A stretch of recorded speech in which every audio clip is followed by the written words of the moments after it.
Hi there everyone, and welcome down to episode 8 of this 10-part series in which we're talking to landlords about the Renters' Right Act and the changes that are coming in May.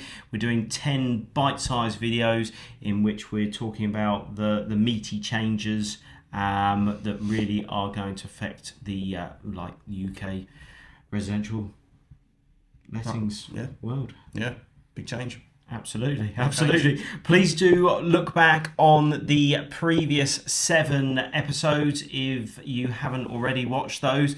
This one is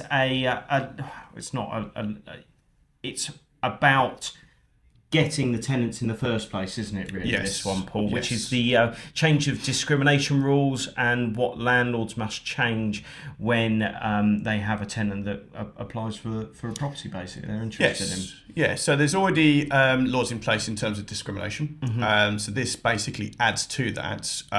So things such as you can't just put a blanket no DSS or universal credit applicants received.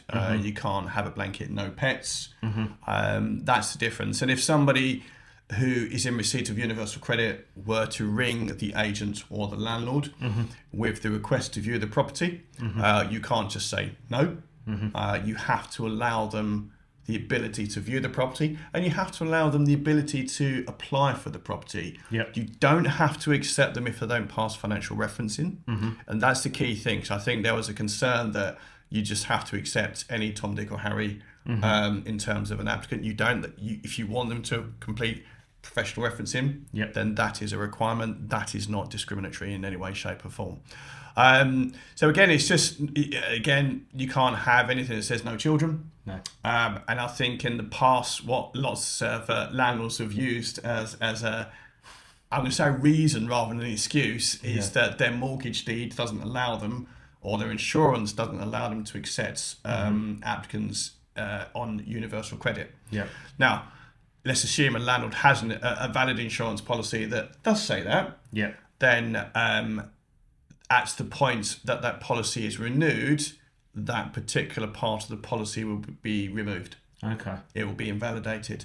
If it is on a mortgage deed, that will be invalidated. Mortgage companies can't stipulate that you don't receive or you don't have applicants in receipt of universal credit.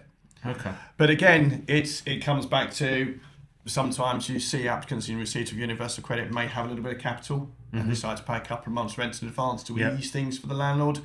Well, as we know, we talked about that in previous videos. Episode 6, Episode 6, that's not going to happen. So it is, whilst it's allowing applicants to view properties and apply for properties, it doesn't do anything for them in terms of being accepted for properties. So in a way, if there is a obviously professional reference process which takes part further down the line, and that is the situation, then surely it's a waste of the applicant's time to go through the rigmarole and the landlord kind of going and seeing a property, kind of falling in love with the property, only for them to not be able to pass the relevant professional referencing.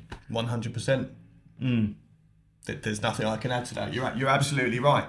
It's what you can't do is if an applicant were to ring and say when you're talking about the validating of the applicant, talking about income, so you can equate whether or not the income is there for them to pass the financial referencing. If the applicant says on receipt of universal credit, then they may not have actually applied for the universal credit, so they wouldn't know what they're going to receive, and they might not make the application until such time that they've seen the property. Yeah. So there's all this, well, we don't know what you're going to get or when you're going to get it, but they still have the right to view it. Okay. So again, but it's important to understand they do have to pass financial referencing.